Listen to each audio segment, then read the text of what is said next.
Aiza moa naninona moa zay tonga amin'izao dingana zao. Ny rahantsika nahita ho an'ny tenako manokana zay syndikalista, dingana ataonay syndikalista tao anatin'ny fahasarotana tanteraka. Nametraka fitoriana tany amin'ny Biango. An'ireo ataon'ny corruption des dirigeants. Président honoraire Rakotomarina moa miteny misy ary hoe corruption d'État. Tsy misy valiny mandrafitiny androany. Bonus azonay dia demande d'explication. PTP reny fanehokevitra maro isan-karazana ny seho fihetsiketrena maro isan-karazana reny gagan'olo loatra mivaza misalaka ny fitondrana fa dia tsy raha iny reo ohatrany tsy niexiste zavatra rehetrarehetra seho teto reny.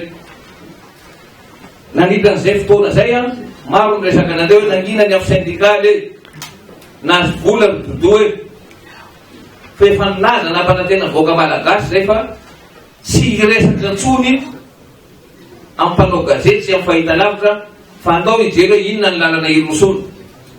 Nanitran'izay fotoana zay dia nitety faritra zay ary nifandresinahitra tamin'ny hery maro.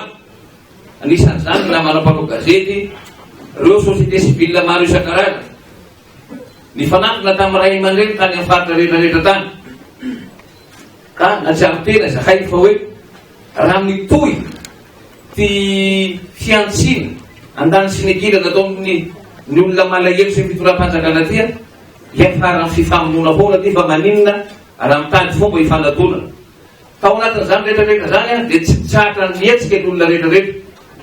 Sorana anareo rahalahy ranabary mpanao gazety naneo an'ireny fihetsika fitiavan-tanyrazana lehibe na sehonareo reny.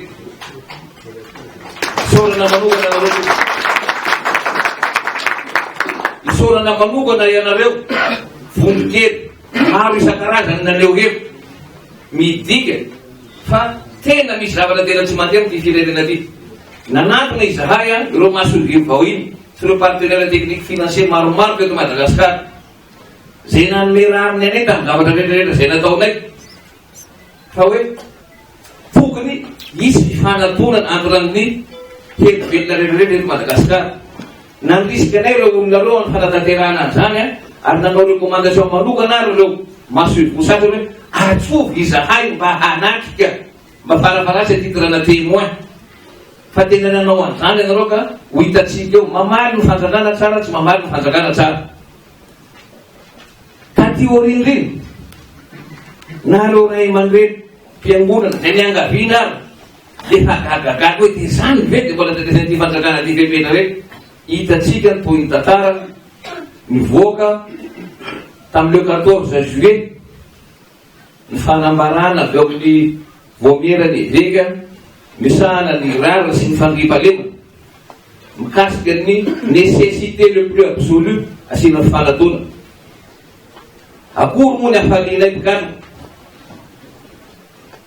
dia nifanatona izahay hoe andao ary zalahy fa masabary mainty mpitonga ty fa tonga amin'ny zavatra hitsika azy fa ny ray aman-dreny mpiangonana no miantso antsika nifanatona amin'ny latabatra boribory zay natonga anay nifanatona ary namorona ty plateforme zay iarahanareo mahita etya iarahanay syndicalista, iarahanay amin'ny ny hetsika ny mpanao gazety, iarahanay amin'ireo fiarametany kristianina satria tsapanay dia tsapanay tokoa fa ny malagasy dia kristianina fa ny endrika isehoany, ny endrika isehoany maro isan-karazana.